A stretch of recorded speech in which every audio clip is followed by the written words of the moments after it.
আসসালামু আলাইকুম। আজকে 4 রকমের ভাজার রেসিপি আপনাদের সাথে শেয়ার করব। বাঙালি বলতেই কিন্তু রসন বিলাসী। প্রথম পাতে যে কোনো এক ধরনের ভাজা দিয়ে যখন আপনি ভাতটা শুরু করবেন, দেখবে আপনি যে ভাত খেয়ে তৃপ্তি হবে। আর শেষ পাতে হচ্ছে ডাল দিয়ে, লেবু দিয়ে। তো আশা করছি আমার আজকের এই ভাজা রেসিপিটা আপনাদের কাছে ভালো লাগবে। চেষ্টা করেছি খুবই সুন্দরভাবে আপনাদের সামনে প্রেজেন্ট করার জন্য। যদি ভালো লাগে তাহলে রিকোয়েস্ট থাকলো আমার চ্যানেলটি সাবস্ক্রাইব করার। আর কার কোন ভাজা পছন্দ প্লিজ কমেন্টস করে জানাবেন। এর জন্য এখানে নিয়েছি আলু, পটল, বেগুন আর মিষ্টি কুমড়া। আপনারা আপনাদের পছন্দ অনুযায়ী সবজি নিতে পারেন। পটলগুলো খুব ভালো করে ধুয়ে নিয়েছি আর উপর থেকে যে সবুজ খোসাটা সেটা চাকু দিয়ে চেঁচে ফেলে দিয়েছি। লবণ, হলুদ আর সামান্য পরিমাণে মরিচের গুঁড়া দিয়ে খুব ভালো করে এটা মেখে একটা সাইডে রেখে দেব।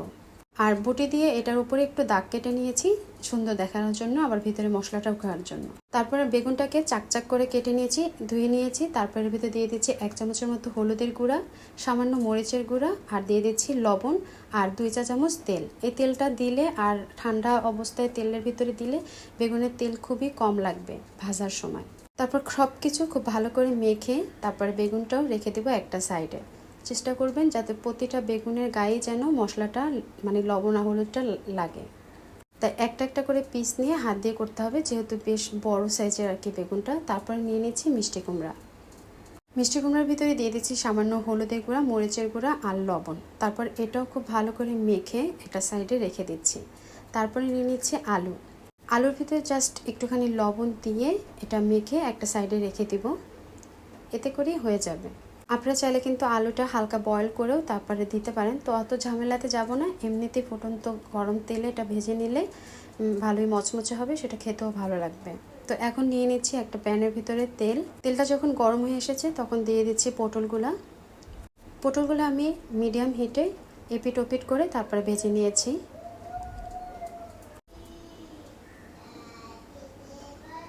তো আমার পটলগুলো ভাজা হয়ে গেছে, এখন এটা আমি তুলে একটা সাইডে রেখে দেব। একটু চামচ দিয়ে টিপে দেখবেন যাতে এটা নরম হয়েছে কিনা। পটলগুলো তোলার পরে আমি আরেকটা কড়ার ভিতরে অল্প একটুখানি তেল দিয়েছি আর দিয়ে দিচ্ছি পেঁয়াজ আর কাঁচামরিচ কুচি। পেঁয়াজ আর কাঁচামরিচটা খুব ভালো করে এখানে একটু ভেজে নেব, বাদামি করে তারপর এটা ভেজে নেব। এতে করে পটল যে ভাজাটা সেটা এখানে ভাজবো। পটলটা রাফ লাগবে না, আর এই পটলটা খেতে কিন্তু বেশ দারুণ লাগে, আপনারা ট্রাই করতে পারেন। তো আমার পেঁয়াজটা ভাজা হয়ে গেছে, এখন এর ভেতরে আমি পটলটা দিয়ে দেব। 2-3 মিনিটের মতো পটলটা পেঁয়াজের সাথে ভেজে নেব। আর অবশ্যই কিন্তু এখানে টালা জিরার গুঁড়াটা দিতে হবে। 1/2 চামচের মতো টালা জিরার গুঁড়া এর ভিতরে দিয়ে আবার 2 মিনিটের মতো ভেজে তারপর এটা নামিয়ে নেব। ব্যাস তৈরি হয়ে গেল আমার পটল ভাজা। এখন ওই একই প্যানের ভিতরে একটুখানি তেল দিয়ে তার ভিতরে আমি পেঁয়াজ আর কাঁচামরিচটা ভেজে নেব। সামান্য একটুখানি লবণ দিয়েছি, 1 চিমটে পরিমাণে। পেঁয়াজটা ভাজা হয়ে গেলে আমি কড়াইটা নামিয়ে নেব। ঠিক এরকমভাবেই ভাজলেই হয়ে যাবে।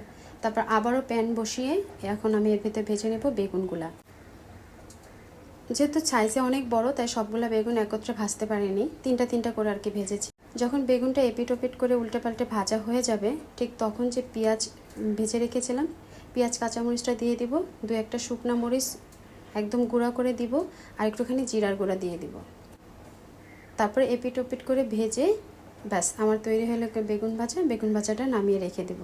এখন দিয়ে দিচ্ছি আমি মিষ্টি কুমড়া। চুলার আঁচটা একদম লোতে করে তারপরে আমি মিষ্টি কুমড়াটা ভেজে নেব। আর এপিট ওপিট করে উল্টে পাল্টে দিতে হবে যাতে করে পুড়ে না যায়। তো ব্যাস তৈরি হয়ে গেল আমার মিষ্টি কুমড়া ভাজা, এটাও তুলে নিচ্ছি। এখন আরেকটা কড়াই বসিয়ে ডুবো তেলে আমি আলুগুলো ফ্রাই করে নেব। মিডিয়াম হিটে আমি আলুগুলোকে ডুবো তেলে ভেজে নেব। আর এটা নামানোর সাথে সাথে খেলেই আর কি ভালো হয়। আর দেখতে পাচ্ছেন 2-1টা আলু কিন্তু বেশ ফুলেও গিয়েছে। তো আলুগুলো আমি এপিট ওপিট করে সুন্দর করে ভেজে মচমচে যখন হয়ে যাবে তখন এটা নামিয়ে নেব। শেষ পাতে ডালের সাথে এই আলু ভাজাটা অসাধারণ লাগে, ট্রাই করে দেখতে পারেন। তো ব্যাস তৈরি হয়ে গেল আমার 4 রকমের ভাজা রেসিপি।